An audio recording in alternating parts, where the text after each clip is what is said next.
ഒഡീസയിലെ 40ഓളം സീറ്റുകളിൽ അതിശക്തമായ ത്രികോണ പോരാട്ടമാണ് ഇക്കുറി നടക്കുന്നത്.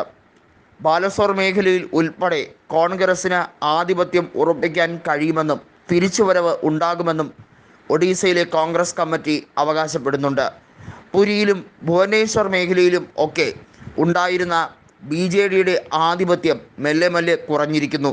BJPക്ക് ആ മേഖലയിലൊക്കെ വലിയ മുന്നേറ്റമാണ് നിയമസഭാ തെരഞ്ഞെടുപ്പിൽ ഉണ്ടാകുന്നതെന്ന സർവേ റിപ്പോർട്ടുകൾ BJD നേതൃത്വത്തെ അപ്രതീക്ഷിതമായി പിന്നോട്ട് വലിക്കുന്നുണ്ട്.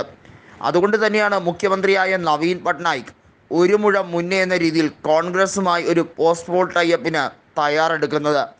ഒരുപക്ഷെ ഒറ്റയ്ക്ക് ഭൂരിപക്ഷം ലഭിച്ചില്ലെങ്കിൽ BJPയുമായി ചേർന്ന് ഭരണം നയിക്കേണ്ട, പകരം കോൺഗ്രസുമായി മതി എന്ന നിർദ്ദേശമാണ് പാർട്ടി അണികൾക്ക് കൊടുക്കുന്നത്. ഒരുപക്ഷെ പല സ്ഥലത്തും BJPയുടെ മുന്നേറ്റത്തെ തഴയാൻ ക്രോസ് വോട്ടിംഗ് ഉൾപ്പെടെ നടക്കാനുള്ള സാധ്യതയും മുന്നിൽ കാണുന്നുണ്ട്. കോൺഗ്രസിന് അനുകൂലമായ രാഷ്ട്രീയ ചിന്തകൾ എങ്ങനെ BJDക്ക് കൈവന്നു എന്നുള്ളത് ഏവരെയും അത്ഭുതപ്പെടുത്തുന്ന ഒരു കാര്യം തന്നെയാണ്. നവീൻ പട്നായിക് കഴിഞ്ഞ 2 പതിറ്റാണ്ടിലേറെ കാലമായി ഒഡീസയുടെ മുഖ്യമന്ത്രി സ്ഥാനത്ത് ഇരിക്കുന്ന വ്യക്തിയാണ്. എന്നാൽ ഈ തെരഞ്ഞെടുപ്പാണ് അദ്ദേഹം നേരിടുന്ന ഏറ്റവും വലിയ വെല്ലുവിളിയെന്ന് അദ്ദേഹം തന്നെ മാധ്യമങ്ങളോട് തുറന്നു പറയുന്നുണ്ട്. അത് അദ്ദേഹത്തിൻ്റെ ബോഡി ലാംഗ്വേജിൽ കൃത്യമായി വ്യക്തതയാർന്ന രീതിയിൽ കാണാനും കഴിയും.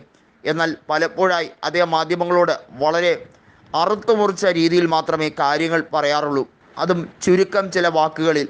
അതാണ് നവീൻ പട്നായിക്കിൻ്റെ ഏറ്റവും വലിയ പ്രത്യേകത. ഇന്ത്യ ടുഡേയുടെ ചീഫ് എഡിറ്ററായിട്ടുള്ള രാജ്ദീപ് സർദേശായി ഒരിക്കൽ നവീൻ പട്നായിക്കിനെ വിശേഷിപ്പിച്ചത് ഇങ്ങനെയാണ്: ഏറ്റവും മിതമായി സംസാരിക്കുന്ന ആൾ, എന്നാൽ മഹാകൗശലക്കാരൻ. അതിനാൽ തന്നെയാണ് ഒഡീസയിലെ ജനം ഇപ്പോഴും നവീൻ പട്നായിക് എന്ന മാജിക്ക് വീണ്ടും വീണ്ടും പരീക്ഷിച്ചുകൊണ്ടിരിക്കുന്നത്. ഓരോ 5 കൊല്ലം കഴിയുമ്പോഴും വേറിട്ട രീതിയിലാണ് പട്നായിക്കിൻ്റെ രാഷ്ട്രീയ മുഖം. പട്നായിക് എന്നും ആൻറ്റി ഇൻകുംബൻസി അഥവാ ഭരണവിരുദ്ധതയെ എങ്ങനെ മറികടക്കുന്നു എന്ന് എനിക്ക് പോലും മനസ്സിലാകുന്നില്ല എന്നാണ് ഒരു ഘട്ടത്തിൽ രാജ്ദീപ് സർദേശായി പറഞ്ഞിട്ടുള്ളത്.